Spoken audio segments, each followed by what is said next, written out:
नमस्कार शेतकरी मित्रांनो, मार्च महिना सुरू झालाय आणि आता उन्हाचा झटका वाढतोयच। बाजार समित्यात शेतमालाच्या भावात मोठे बदल पाहायला मिळत आहेत। आज आपण पाहणार आहोत राज्यातील प्रमुख बाजार समित्यामध्ये कांदा, कापूस आणि सोयाबीनला आज नेमका काय भाव मिळतोय। मित्रांनो, स्वागत आहे तुमचं आपल्या चॅनलवर। शेती आणि बाजार भावाच्या अचूक माहितीसाठी आपल्या चॅनलला आता सबस्क्राइब करा आणि व्हिडिओला नक्की लाईक करा। सर्वात आधी सुरुवात करूया महाराष्ट्राच्या लाडक्या कांद्यापासून। आज पुणे आणि आजूबाजूच्या बाजार समित्यामध्ये कांद्याला कमीत कमी 1000 रुपये प्रति क्विंटल तर जास्तीत जास्त 1600 रुपये प्रति क्विंटल भाव मिळत आहे। राज्यात कांद्याचा सरासरी भाव 1350 रुपयाचा आसपास खेळतोय। विशेष म्हणजे पिंपळगाव मार्केटमध्ये लाल कांद्याला जास्तीत जास्त भाव 2180 रुपये गेला आहे। आता वळूया पांढरं सोनं म्हणजेच कापसाकडे। खानदेश आणि विदर्भातील शेतकरी बांधव कापसाच्या भावाकडे डोळे लावून बसलेत। आज राज्यातील बाजार समित्यामध्ये कापसाला सरासरी 7615 रुपये प्रति क्विंटल दर मिळतोय, तर सेलू, जालना आणि इतर काही ठिकाणी उच्चांकी भाव 8010 रुपयापर्यंत पोहोचलेला आहे। बाजारातील सध्याच्या घडामोडीमुळे कापसाच्या भावात सध्या थोडी जास्त तेजी पाहायला मिळत आहे। आणि शेवटी बोलूया मराठवाड्याचं आणि विदर्भाचं मुख्य पीक असलेल्या सोयाबीन बद्दल। कृषी उत्पन्न बाजार समित्यामध्ये आज सोयाबीनला बऱ्यापैकी उठाव पाहायला मिळाला।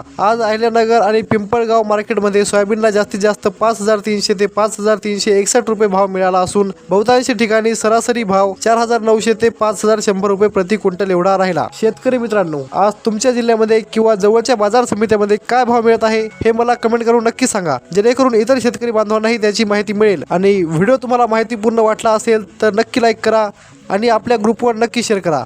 धन्यवाद।